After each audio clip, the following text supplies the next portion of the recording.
Salut les LDCistes, j'espère que vous allez bien, Hicham Abdelgawad avec vous. J'ai décidé d'improviser une petite vidéo en guise d'after du premier épisode d'Anti-West West. Alors tout d'abord j'aimerais vous remercier pour l'enthousiasme qu'a suscité cette vidéo. J'ai bien vu qu'elle vous avait fait plaisir et ça me fait plaisir de vous faire plaisir, en partie parce que ce genre de vidéo me prend pas mal de temps. Et donc si l'objectif est atteint, automatiquement ça me fait plaisir. Je voulais quand même revenir sur un certain nombre de remarques et de questions qui ont été posées. Alors j'ai préféré faire une vidéo parce que si j'étais intervenu à l'écrit ça aurait été très long. Tout simplement pour peut-être apporter quelques éclaircissements sur ce qu'on appelle l'approche historico-critique et ce qu'elle permet, ce qu'elle ne permet pas. Et peut-être même que je ferai une vidéo, une émission entière là-dessus. Le but de l'approche historico-critique, c'est de proposer une enquête qui soit la plus indépendante de nos jugements personnels. Par exemple, on peut considérer à titre personnel que Abu Bakr, Omar, Ali, Othman, qui on veut, on peut considérer que ces personnes étaient au-dessus de tout soupçon, que c'était des personnes 100% honnêtes, et donc quand elles rapportent quelque chose, c'est forcément quelque chose qui est vrai. On peut poser ce jugement, mais si on se prive de ce jugement, c'est-à-dire qu'on ne dit pas que c'était des personnes au-dessus de tout soupçon, mais on ne dit pas non plus l'inverse, automatiquement on va être amené à chercher des indices qui soient indépendants de nos jugements. Et donc quand je dis que l'approche historico-critique se prive ou cherche à se priver le plus possible de différents jugements subjectifs, ça revient à dire qu'on essaye le plus possible de ne pas admettre pour vrai des hypothèses pour la seule raison qu'on a décidé de les admettre pour vraies.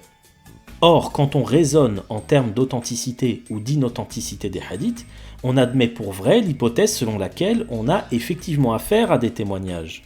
C'est-à-dire qu'on a choisi de considérer ces textes comme des témoignages pour la seule raison qu'on a choisi de les considérer comme des témoignages.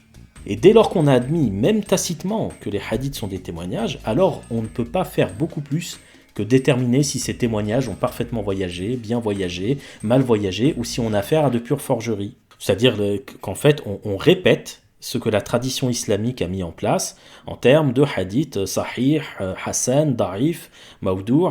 On n'apporte rien de nouveau. Or, le but d'une approche historico-critique, c'est d'apporter un nouveau regard. Et si on se prive de ce jugement, c'est-à-dire que si on se dit, je mets entre parenthèses l'idée que les hadiths soient des témoignages, un hadith, ça n'est jamais autre chose qu'un texte.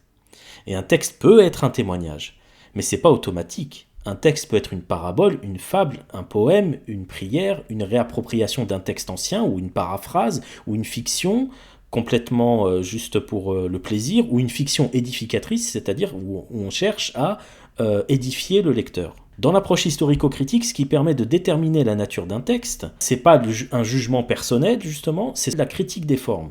Par exemple en français, si un texte commence par « Il était une fois », on comprend qu'il s'agit d'un conte. Si un texte commence par « Madame, Monsieur, bonsoir », on a compris que c'est le départ d'un journal télévisé ou en tout cas d'une émission. Dans 2000 ans, si des historiens s'intéressent au texte français, par exemple au XXIe siècle, ils vont s'intéresser à ces formes. Ils vont se rendre compte que les fictions commencent par « Il était une fois » et que les journaux télévisés commencent par « Madame, Monsieur, bonsoir ». Alors bien entendu, ce sont des exemples qui sont simplistes. L'étude de la critique des formes s'intéresse à des détails beaucoup plus subtils, mais l'idée est là. Une fois qu'on a déterminé la forme d'un texte, on peut en déduire son Sitzimleben, c'est-à-dire en allemand sa situation dans la vie, qui renvoie en fait au rôle du texte dans la vie d'une communauté. C'est-à-dire que les textes ont des fonctions précises, une prière a une fonction, une poésie a une autre fonction, un journal télévisé a une autre fonction, un conte a une autre fonction, etc. Donc la forme du texte, qu'on détermine par des indices à l'intérieur du texte, permet d'en déduire sa situation dans la vie.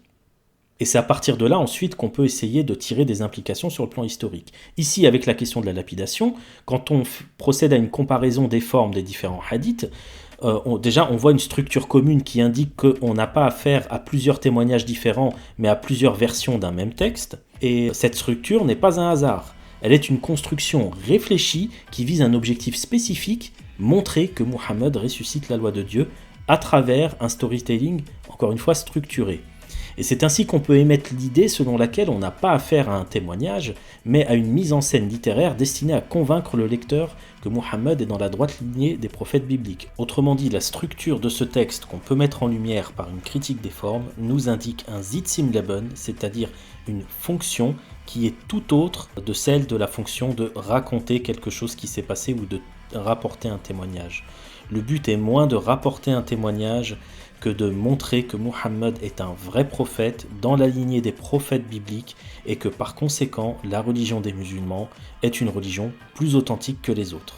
Autrement dit, l'approche historico-critique ne joue pas le jeu de ce que la tradition musulmane a mis en place, c'est-à-dire partir du principe qu'on a affaire à des témoignages et déterminer l'authenticité de ces témoignages. L'approche historico-critique propose un changement de point de vue, un changement de paradigme et donc un changement de méthodologie qui jette une lumière supplémentaire sur le phénomène.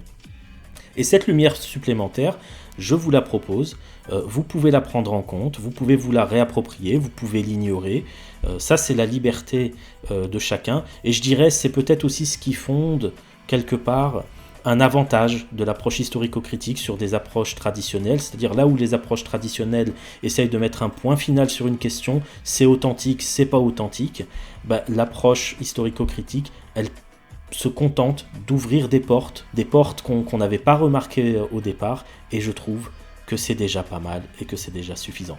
Bref, je ne veux pas être trop long, donc je m'arrête là. Je vous mets en pièce jointe l'article d'Alfred Louis de Prémart dont j'ai été largement tributaire pour la préparation du premier épisode d'Anti-West-West. L'article fait 36 pages, donc c'est un peu d'investissement, mais la problématique est traitée vraiment in extenso, donc pour les personnes qui veulent vraiment aller au fond de la question, ne vous privez pas, et dans tous les cas, je vous dis à très vite.